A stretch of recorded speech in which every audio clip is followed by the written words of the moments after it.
नमस्कार दोस्तों, आज के इस वीडियो में हम आपको महाकालेश्वर मंदिर से जुड़े कुछ रहस्यों और उसकी कथा के बारे में बताएंगे। उससे पहले आप हमारे चैनल को सब्सक्राइब जरूर कर लीजिए। इस ज्योतिर्लिंग का वर्णन शिव पुराण के कोटिरुद्र संहिता के अध्याय 16 में सूत जी महाराज के द्वारा किया गया है। कथा के अनुसार अवंती नगरी, जिसे आज हम सब उज्जैन के नाम से जानते हैं, वहाँ पर वेदप्रिय नाम के ब्राह्मण रहा करते थे। वे अपने घर में अग्नि की स्थापना कर रोज अग्निहोत्र करते थे और रोज पार्थिव लिंग का निर्माण कर शास्त्र विधि से उसकी पूजा किया करते थे। पार्थिव शिवलिंग क्या होता है? पार्थिव शिवलिंग मिट्टी से बना शिवलिंग होता है। यह शिवलिंग मिट्टी, गऊ का गोबर, गुड़, मक्खन तथा भस्म मिलाकर बनाया जाता है। इस शिवलिंग के निर्माण में इस बात का ध्यान रखा जाता है कि यह 12 अंगुल से ऊंचा नहीं होना चाहिए। उस ब्राह्मण के 4 पुत्र थे, जिनके नाम कुछ इस प्रकार से हैं: देवप्रिय, प्रियमेधा, संस्कृत और सुव्रत। वे सभी तेजस्वी तथा माता पिता के सद्गुणों के अनुरूप थे।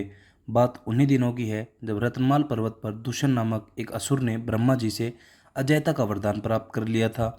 सभी को परेशान करने के बाद दूषण असुर ने बड़ी सेना के साथ अवंती यानी कि उज्जैन नगरी के उन पवित्र ब्राह्मणों पर हमला कर दिया। उस असुर की आज्ञा से 4 भयानक दैत्य उत्पन्न होकर चारों दिशाओं में फैल गए।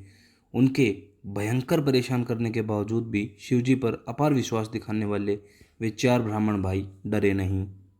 उसके बाद वो चारों भाई शिवजी का पूजन करने लगे और उनकी पूजा चलते चलते दूषण अपनी सेना के साथ चारों भाइयों के पास पहुंचा और चिल्लाकर बोला कि इन्हें समाप्त कर दो। वेदप्रिय के पुत्रों ने उस असुर की कही बात पर गौर नहीं किया और अपनी शिव भक्ति में लीन रहे। उसने जैसे ही शिव भक्तों के प्राण लेने के लिए शस्त्र उठाए, उसी समय उनके द्वारा पूजित उस पार्थिव लिंग की जगह गंभीर आवाज के साथ एक गड्ढा प्रकट हो गया और उसी समय उस गड्ढे से विशाल और भयंकर रूपधारी भगवान शिव प्रकट हो गए।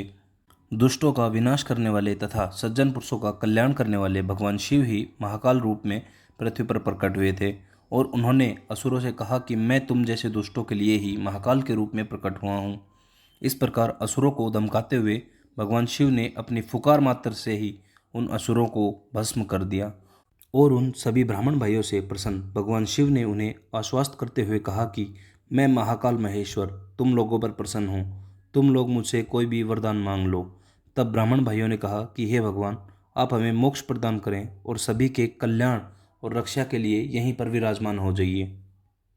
भगवान शिव ने उन ब्राह्मण भाइयों को मोक्ष प्रदान किया और जन कल्याण और रक्षा के लिए वहीं पर विराजमान हो गए और उस जगह से एक एक कोस दूर तक की भूमि भगवान शिव की स्थली बन गई। इस प्रकार से भगवान शिव इस धरती पर महाकालेश्वर के रूप में अवतरित हुए।